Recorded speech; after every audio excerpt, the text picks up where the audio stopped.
We are back now with Read with Jenna author Chris Whitaker, whose latest book called All the Colors of the Dark. Yes, we are going to chat with Chris in a moment, but first, let's learn a little bit more about this beautiful novel and the inspiration behind it.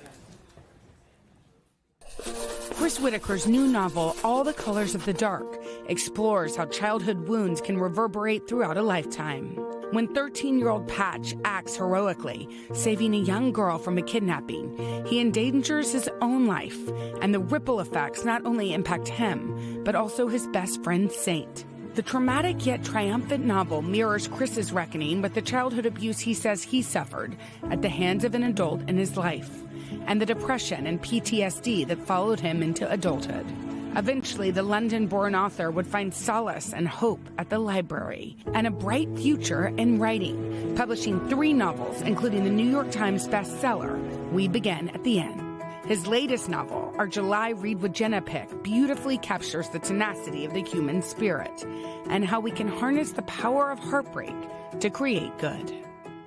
Hi, Chris. Hi, Chris. Okay, Chris, I said this not so subtly on the show that this is one of my favorite books of all time. You hit number 2 on the New York Times bestseller list. Yeah, can you believe it? I can't believe it. You're still hanging out there. What did you hear from people as you've been on book tour for the last month? Just love, like an outpouring of love, and people are so into the characters and really connecting with it. And I flew into JFK yesterday, and the guy on passport control had read the book and came out to shake my hand, which is so cool. Oh my gosh, that's I know. amazing. Are you kind of having an out-of-body? Like, your life has really been on a rocket ship in the last several months. What's it felt like for you?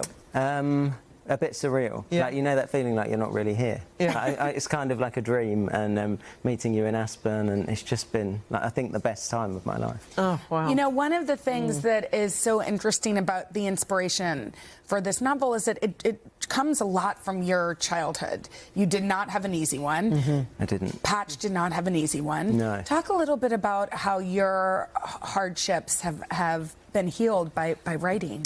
Yeah, so when I was a kid, my parents split up, and an adult came into my life, and he was quite violent, used to drink, and he came into my room one night and pulled me out of bed, and we both heard my arm break. We had that cracking sound. I still remember it now, and then I wasn't allowed to tell my parents until the next morning, because I think he was worried to get in trouble. So I had this really long night on my own in the dark, which inspired Patch. And Patch is just, he's a 13-year-old boy walking to school, hears a girl being abducted, steps in without thinking about it, and you know, he gets taken instead, and then his life is completely different. Yeah. And I really, you know, I recognised it, because my life was completely different after that night. I felt kind of like a regular kid up until that night, and then afterwards felt completely different. How did the trauma reveal itself or show itself in your life? I think, firstly, trouble sleeping. You know, I just stopped sleeping, and it's still something I struggle with now. And I've had therapy and tried sleeping pills and just tried everything. And I think it's my subconscious. When I lie down to sleep, I think that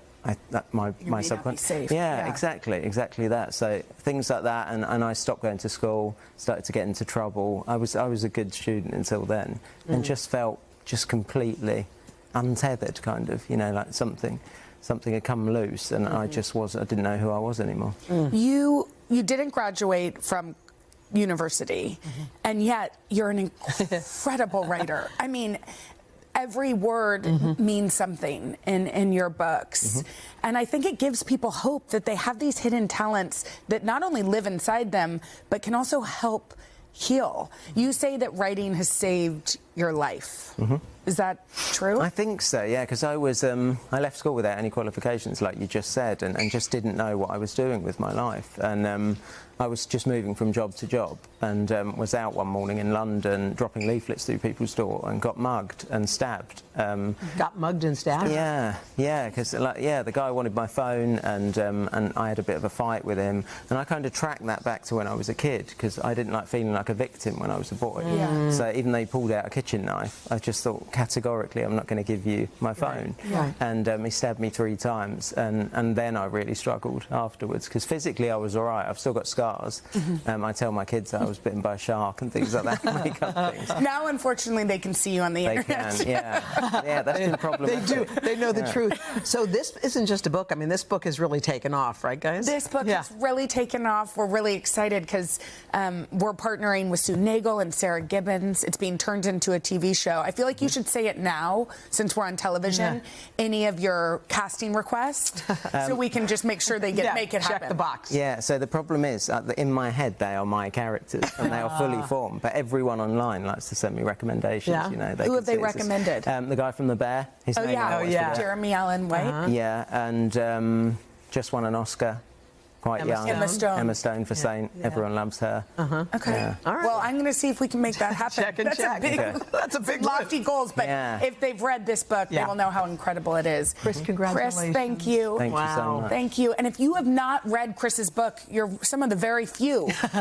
Please get it, and you can go to today.com/readwithjenna. And while you're there, you guys still have time. We're going to do a event today. Oh, today at 3? It's a virtual event today at 3 o'clock, so join us. It'll be a lot of fun. All right. Thank you, Chris. Thanks.